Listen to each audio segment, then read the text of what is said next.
Hello and welcome guys. Science seekers के एक और नए लेक्चर में आप सभी का स्वागत है। गाइस, मैंने लास्ट टाइम पर आपको केमिस्ट्री में पढ़ाया था केमिकल रिएक्शन एंड इक्वेशन, जिसमें मैंने आपको प्रोडक्ट फॉर्मेशन और बैलेंसी कैसे निकालते हैं और किसी भी कंपाउंड का फार्मूला कैसे लिखते हैं, ये सब चीज़ों की मैंने आपको ट्रिक बताई थी। और मैंने बताया था कि इन चीज़ों को आप सीख जाएंगे तो आपको प्रोडक्ट बनाना, चाहे 9th हो 10th हो 11th हो 12th हो, आप आसानी से कर सकते हैं। कोई भी केमिकल रिएक्शन दी हो तो आप प्रोडक्ट बना सकते हैं। तो गाइज, उसी को आगे करते हुए चैप्टर में जो अपना टॉपिक है अगला, वो है बैलेंसिंग, कि रिएक्शन को बैलेंस कैसे करते हैं। तो गाइज, हमें बैलेंस करने की ज़रूरत ही क्यों पड़ी, हम रिएक्शन को बैलेंस क्यों करते हैं। तो जैसा कि आपने 9th क्लास में पढ़ा होगा, law of conservation of mass. तो आप अगर दिमाग लगाएंगे तो law of conservation of mass क्या होता है। देखो, आपने तो 9th पढ़ा ही नहीं होगा, मुझे पता है, कोई नहीं पढ़ता है, मैं भी नहीं पढ़ता था। तो देखो, law of conservation of mass क्या कहता है कि जितना प्रोडक्ट का मास होता है उतना ही मास होना चाहिए रिएक्टेंट का, या जितना रिएक्टेंट का मास है उतना ही प्रोडक्ट का मास होना चाहिए। तो मास बराबर कब होंगे रिएक्टेंट और प्रोडक्ट के? जब गाइस एटम बराबर होंगे। कोई भी एटम जब रिएक्टेंट में जितना होगा उतना ही प्रोडक्ट साइड में रहे। अगर एटम ही बराबर नहीं रहे तो मास कैसे बराबर होगा। तो एटम को बराबर करने के लिए ही हम बैलेंस करते हैं किसी रिएक्शन को। तो गाइज, आज मैं आपको बैलेंसिंग सिखाऊंगा। देखो, बैलेंसिंग की मैं एक ट्रिक बताऊंगा। 9th और 10th में बस केवल एटम बैलेंस करना आप सीख जाइए तो उसी से काम हो जाता है। तो वैसे आपको बैलेंसिंग के लिए हीट एंड ट्रायल मेथड बताया जाता है। बहुत सारे वीडियो जैसे पड़े होंगे यूट्यूब पे जिस पे हीट एंड ट्रायल मेथड बताया जाता है। बट गाइज, ये ट्रिक आसान है, इसमें गलती होने के चांस बिल्कुल कम हो जाते हैं। मतलब कोई भी चांस नहीं है कि आपसे गलती होगी रिएक्शन बैलेंस करने में। अगर आप ये ट्रिक सीख गए तो कोई भी रिएक्शन आप बैलेंस कर लेंगे। और 9th-10th में जितने भी रिएक्शन आते हैं गाइज, आप एकदम आसानी से इस ट्रिक से बैलेंस कर सकते हैं। तो चलिए ट्रिक पे चलते हैं। इस ट्रिक को गाइस ABCD मेथड बोलते हैं। और कैसे बोलते हैं मैं आपको बताता हूँ। मान लो एक रिएक्शन दिया हुआ है जिसमें बोल रहा है कि आयरन जो है वाटर के साथ रिएक्ट कर रहा है और क्या बना रहा है, आयरन का ऑक्साइड बना रहा है, या फिर 2O3। इसको गाइस आयरन का ऑक्साइड है ये, और हाइड्रोजन। तो गाइज, इसको बैलेंस कैसे करेंगे। और जितने भी रिएक्शन आज मैं आपको बताऊंगा वो सारे आपकी टेक्स्ट बुक के NCERT के क्वेश्चन है। तो बहुत ध्यान से देखना है, और मैं आपको 2-3 क्वेश्चन करने के लिए भी दूंगा होमवर्क। आप प्रैक्टिस करिएगा और क्वेश्चन आप खुद से घर पे बनाइएगा तो आप बहुत अच्छे से सीख जाएंगे। तो चलते हैं, हम आपको इस वाले रिएक्शन पर लेकर चलते हैं कि इसको बैलेंस कैसे करते हैं। तो हम यहाँ पर पहुँचेंगे तो हमारे पास रिएक्शन दिया हुआ है। तो हमको सबसे पहले क्या काम करना है, हमको सबसे पहले जो भी यहाँ पे रिएक्शन दिया हुआ है हर स्पीसीज का, जैसे ये आयरन दिया हुआ है तो इसके आगे हम A मान लेंगे। मान लो यहाँ पे A आइटम थे इसके। गाइज, जो यहाँ पे ये एलिमेंट है या यहाँ पे जो कंपाउंड या मॉलिक्यूल दिया होगा उसके आगे जो लिखा रहता है, जैसे ये A लिखा है मैंने, तो गाइज इसको स्टाइकियोमेट्रिक कॉफिशिएंट बोलते हैं। मैं लिख देता हूँ, स्टाइकियोमेट्रिक कोएफिशिएंट। ठीक है, नॉलेज के लिए है। तो ये मैंने यहाँ पे A लिख दिया, यहाँ पर मैं B लिख दूंगा, इसके आगे C लिख दूंगा और इसके आगे D लिख दूंगा। तो यहाँ पे देखो, एक आयरन यहाँ पे A है, ठीक है। मान लो आयरन के A आइटम्स हैं। तो हम प्रोडक्ट साइड में चलेंगे तो यहाँ पे हम देखेंगे आयरन के कितने हैं। तो यहाँ पे देखो Fe2 है, यहाँ पे 2 है। तो हम A के बराबर यहाँ पे लिख देंगे 2C। कैसे लिखा समझ गए होंगे कि यहाँ पे देखो आयरन का रिएक्टेंट साइड में एक था, A था, एक ही था, तो इसको हम A लिख दिए। यहाँ पे 2 है तो इसको C से मल्टीप्लाई कर दिए, 2 × C 2C। ठीक है, इसको हम एक इक्वेशन मान लेंगे, ये फर्स्ट इक्वेशन मान लिए। दूसरा हम चलते हैं वाटर के पास। तो देखो हाइड्रोजन के यहाँ पे 2 एटम्स हैं और यहाँ पे B लिखा हुआ है, तो 2 × B मतलब 2B। और यहाँ पर देखो हाइड्रोजन कहाँ पर है, यहाँ पर हाइड्रोजन है यहाँ पे D के पास, और यहाँ पे D के कितने हैं, तो 2D। मतलब 2B जो है, वो 2D के बराबर है। ठीक है, अब इसी में देखेंगे, ध्यान से देखना गाइस, बहुत ध्यान से समझने वाली चीज़ है। अब इसमें स्किप नहीं कर देना। देखो यहाँ पर ऑक्सीजन है ना, ऑक्सीजन को भी लिखेंगे। तो ऑक्सीजन का एक एटम है तो यहाँ पे B लिख लेंगे, और B यहाँ पे ऑक्सीजन कितने हैं, यहाँ पे ऑक्सीजन कितने हैं, 3 है। और ये इसके आगे क्या लिखा है, C, तो इसको C से मल्टीप्लाई करेंगे मतलब 3C, ऑक्सीजन का 3C। इक्वेशन बना लेंगे ये 1 2 3। हाँ, घबराने की बात नहीं, बहुत अच्छी ट्रिक है, ध्यान से देखिए। हमारे पास A हो गया, B हो गया, C हो गया, D हो गया। ठीक है, हमने सारा लिख लिया। अब देखो, जो ज़्यादा बार रिपीट हो रहे हों, मतलब जो लेटर ज़्यादा बार रिपीट हो रहे हों, उसकी वैल्यू हम 1 मान लेते हैं। अब यहाँ पर देखो, A एक बार यहाँ पर आ रहा है, उसके बाद कहीं भी नहीं आ रहा है। B एक बार यहाँ पर आ रहा है, यहाँ पर आ रहा है, 2 बार B आ रहा है। C भी एक बार यहाँ आ रहा है, यहाँ आ रहा है, तो C भी 2 बार आ रहा है। तो चाहे हम B को ले लें चाहे C को ले लें, हम इनमें से एक लेटर को लेंगे जिसकी वैल्यू 1 रख लेंगे, हम मान लेंगे। ठीक है, तो मान लो हम यहाँ पर B को 1 मान लेते हैं हम। अगर B बराबर 1 मान लिया हमने, ठीक है, B हम मान लिए। अब B हो गया 1, तो B जो है D के बराबर, देखो 2B = 2D, मतलब कि 2 × 1 इसके हिसाब से देखें, 2 × 1, ठीक है, 2 × D, इसके हिसाब से हमें D की वैल्यू क्या मिलेगी, D की वैल्यू भी 1 मिल जाएगी। या सिंपल इसको हम यहाँ से कट कर सकते थे, यहाँ से 2 कट कर देते, यहाँ से 2 कर देते, तो B D के बराबर हो जाता और उसकी B की वैल्यू हमने 1 मानी थी तो D की भी वैल्यू 1 हो जाती। उसके बाद हम चलते हैं C वाले पे। तो हमने जैसे B की वैल्यू निकाल ली 1, तो हम यहाँ पे इस वाले इक्वेशन में B की वैल्यू 1 रख कर C की वैल्यू निकाल लेंगे, 3 × C। तो हम C निकालेंगे तो 1/3 आ जाएगा। अच्छा, अब जहाँ पे 1/3 आ गया गाइस, ये वाला ध्यान देना, अगर हमारा फ्रैक्शन में आ जा रहा है तो इसको भी सिंपल करने का मेथड है। पहले अब हम इसको लिख लेते हैं, इस रिएक्शन को मैं लिख लेता हूँ, इसके हिसाब से मैं लिख लेता हूँ। जैसे ये जो जो चीज़ें आई हैं, फिर से मैं रिएक्शन लिखता हूँ, Fe + water gives iron oxide + hydrogen. अब हमारे पास जिसकी जो वैल्यू आई है, जहाँ पर जो हमने लिया था, जैसे हमने आयरन के सामने A लिया था, वाटर के सामने B लिया था, आयरन ऑक्साइड के सामने C लिया था और हाइड्रोजन के सामने D लिया था, तो हम जिसकी जो वैल्यू आई है वहाँ पर वो पुट कर देते हैं। A के सामने क्या वैल्यू आई है, A की वैल्यू हमने निकाली है, चलो A की वैल्यू भी निकालना मैं भूल गया हूँ। देखो A की वैल्यू भी निकाल लेते, सिंपल है। अब यहाँ पे देखो C की वैल्यू निकल आई है ना 1/3, तो A की वैल्यू निकालने के लिए 1/3 × 2 मतलब 2/3 आ रही है, ठीक है गाइस। तो जो हमने वैल्यू निकाली है वो हम रख लेते हैं। तो देखो A की जो वैल्यू आई है वो आई है 2/3, हम यहाँ पर 2/3 लिख लेते हैं।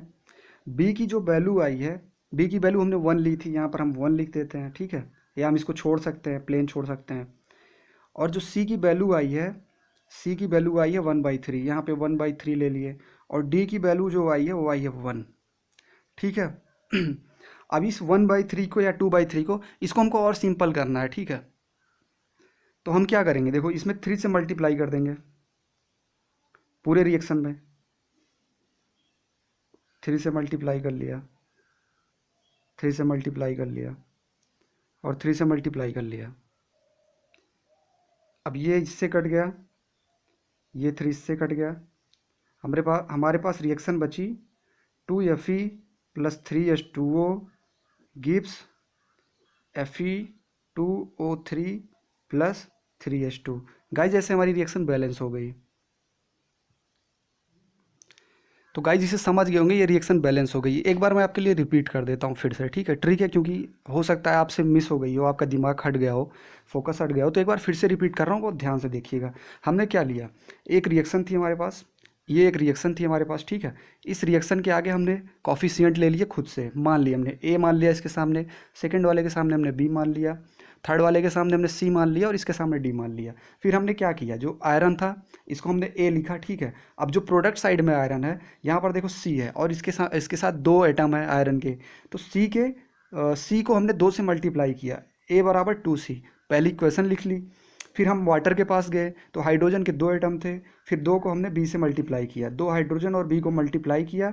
फिर ये देखो यहाँ पर D हाइड्रोजन प्रोडक्ट साइड में कहाँ है, D के पास है, तो हाइड्रोजन के यहाँ भी 2 एटम है, तो हमने यहाँ पर D से 2 को मल्टीप्लाई किया, दूसरा इक्वेशन हमने बनाया।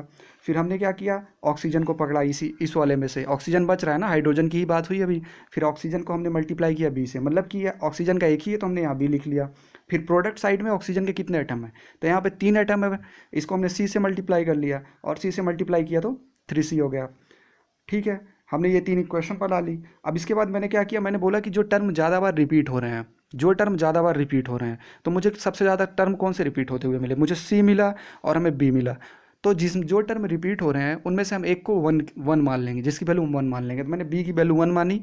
अब B की वैल्यू 1 मानते हुए हमने इसको सॉल्व किया तो D की वैल्यू 1 आ गई, इसमें मैंने B की वैल्यू 1 रखी तो C की वैल्यू आ गई, और फिर मैंने यहाँ पे C की वैल्यू रखी तो A की वैल्यू आ गई। फिर हमने उसको ऐसे लिख लिया रिएक्शन के फॉर्म में, फिर इसको सिंप्लीफाई कर लिया। अगर देखो मैंने बोला अगर फ्रैक्शन के फॉर्म में आ रहा है तो हम इसको सिंप्लीफाई कर लेंगे, अगर फ्रैक्शन में नहीं है तो हमारा रिएक्शन वो बैलेंस्ड रिएक्शन ही हमारे सामने आ जाएगा। तो आई होप आपको समझ में आ गया होगा। अब अगले क्वेश्चन पर लेकर चलता हूँ मैं। गाइस जो अपना अगला रिएक्शन है ये बोल रहा है कि सोडियम को वाटर के साथ रिएक्ट कराया जा रहा है और हमारे पास बन रहा है सोडियम का हाइड्रोक्साइड और हाइड्रोजन। तो देखो फटाफट कर लेते हैं। सबसे पहले मैंने क्या किया, मैंने सबके सामने लेटर्स लिख लिए। सोडियम के आगे मैंने A लिख लिया, वाटर के आगे मैंने B लिख लिया, सोडियम हाइड्रोक्साइड के आगे C लिख लिया और हाइड्रोजन के आगे D लिख लिया, ठीक है। अब मैंने क्या किया, जो यहाँ पर ए लिख लिया ऐसे, ठीक है। अब सोडियम का जो प्रोडक्ट में आ रहा है, जो प्रोडक्ट सोडियम में है, अब उसको हम यहाँ पर लिखेंगे। तो सोडियम का प्रोडक्ट में सी है ना, तो हम ए के सामने सी लिख लिए। अगर यहाँ पे एटम्स होते तो उससे मल्टीप्लाई कर देते, तो नहीं है तो ऐसे छोड़ दिया मैंने।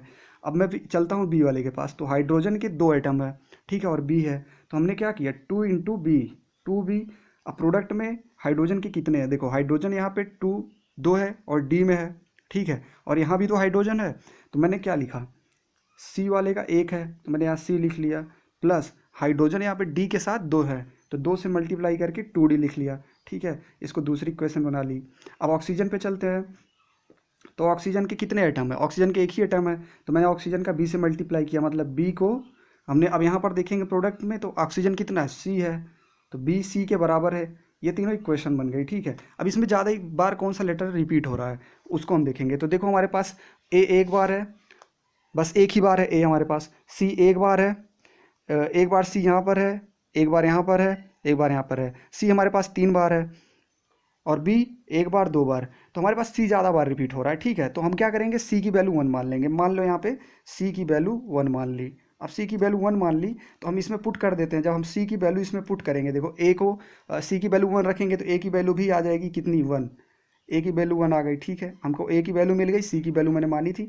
अब मैंने ए वाली वैल्यू जो है, चाहे अभी अभी मैं इसमें बी वाले में रख कर देखता हूँ। तो देखो बी की वैल्यू तो अभी निकली नहीं है, सी की वैल्यू लेकिन 1 निकल गई है। तो यहाँ पर सी की वैल्यू रखेंगे, सी की वैल्यू यहाँ पर रखेंगे। तो जब सी की वैल्यू यहाँ पर रखोगे तो बी की वैल्यू 1 आ जाएगी, बी भी 1 आ गया। अब बी हमको 1 मिल गया, इस वाले में बी आ रहा है, देखो तो बी के साथ इस वाली रिएक्शन को और यहाँ पर लिख लेते हैं, 2 इंटू बी की वैल्यू 1 और सी की वैल्यू मैंने निकाल ली 1 इंटू 2 प्लस 2 इंटू डी। अब डी की वैल्यू हमें निकालनी है, तो ये हो गया 2 1 प्लस 2d। अब 2d जो है वो है 2 में से 1 माइनस हो जाएगा 1, तो d की वैल्यू आ गई अपने पास 1/2। गाइज यहाँ भी फ्रैक्शन में आ गया। तो अब क्या करेंगे, सबसे पहले रिएक्शन लिख लेंगे फटाफट। चलो मैं रिएक्शन लिखता हूँ।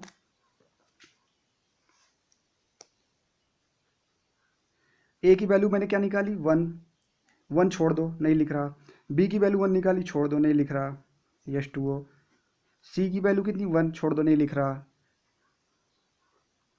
लेकिन डी की वैल्यू 1/2 आ रही है, तो यहाँ पर लिखना पड़ेगा 1/2।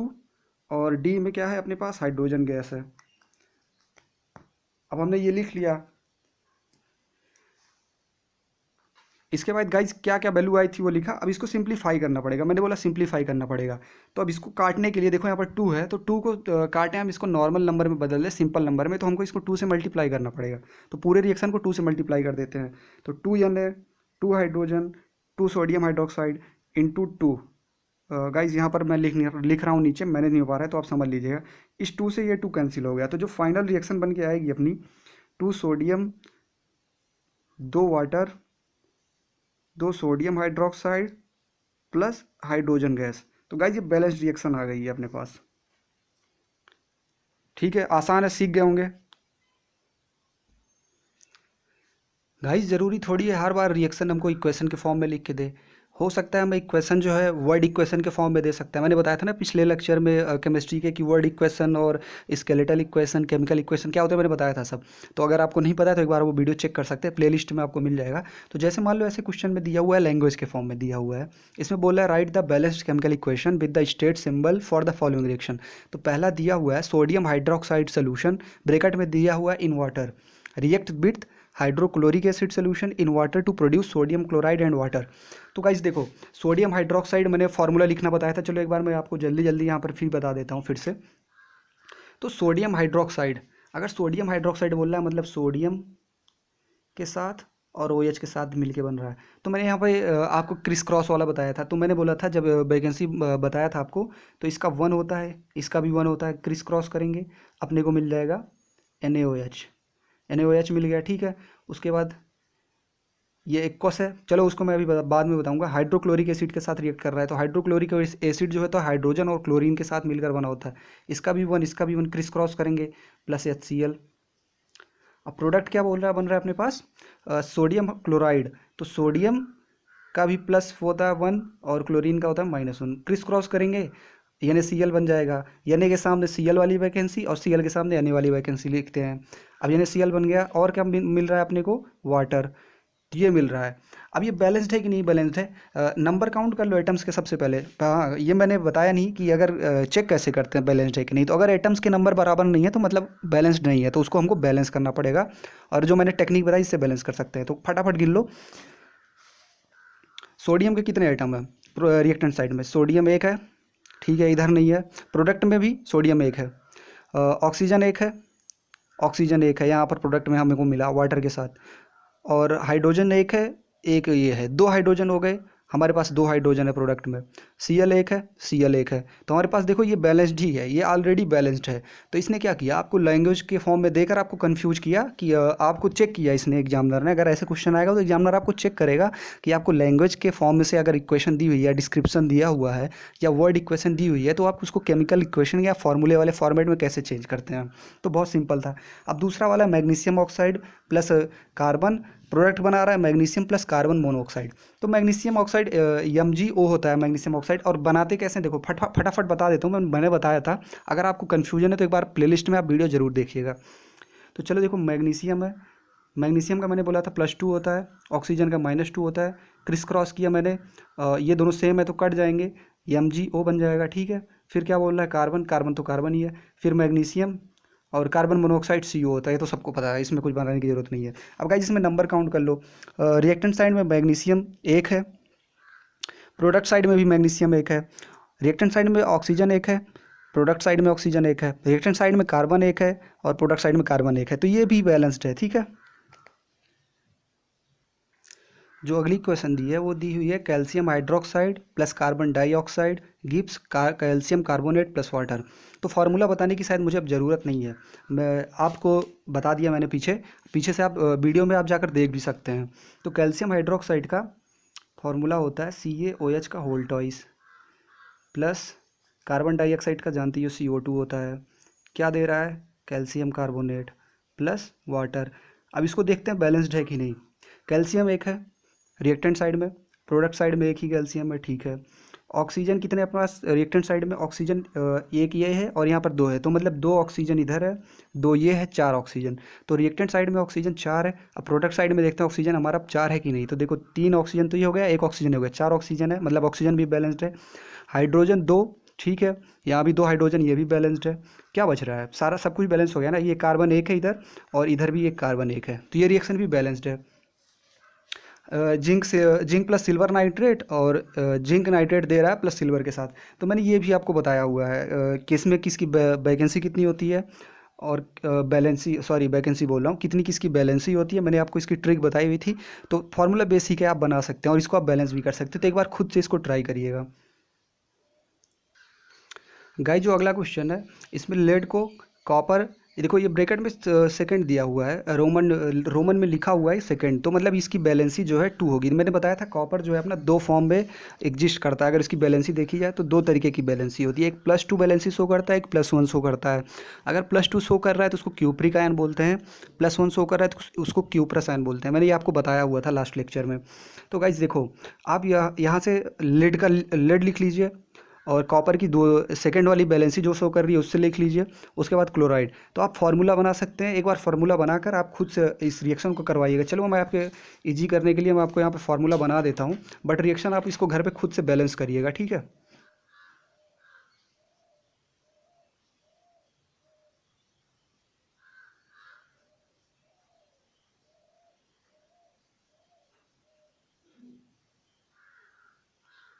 तो इसको एक बार खुद से आप ट्राई करिएगा बैलेंस करने के लिए।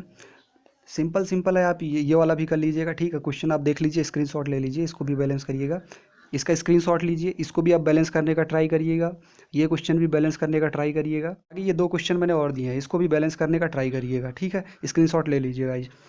और अगर नहीं आता है आपको प्रॉब्लम होती है तो आप कमेंट बॉक्स में बोल सकते हैं, कॉन्टैक्ट कर सकते हैं, मैं आपको क्लियर कर दूंगा। बाकी मैंने ट्रिक बताई, अगर आपने सुना है ध्यान से पक्के हो जाएंगे क्वेश्चन। और ये सारे क्वेश्चन का NCERT के हैं, आपके टेक्स्ट बुक के हैं, तो एग्जाम पॉइंट ऑफ व्यू से बहुत इंपॉर्टेंट है, एग्जाम में आ सकते हैं। तो इनको आपको प्रैक्टिस ज़रूर करना है। और गाइज अगर सारे कॉन्सेप्ट अच्छे लगे, ट्रिक अच्छी लगी है तो लाइक ज़रूर करना वीडियो को। और गाइज ट्रिक को अगर नहीं समझ में आए तो आप 2-3 बार रिवर्स करके आप उसको बार बार देखिए, तो ट्रिक आपको क्लियर हो जाएगी और बहुत ईजी हो जाएगा बैलेंस करना आपको। तो उम्मीद करता हूँ आपको वो ट्रिक पसंद आई होगी और आपने वीडियो को लाइक भी कर दिया होगा।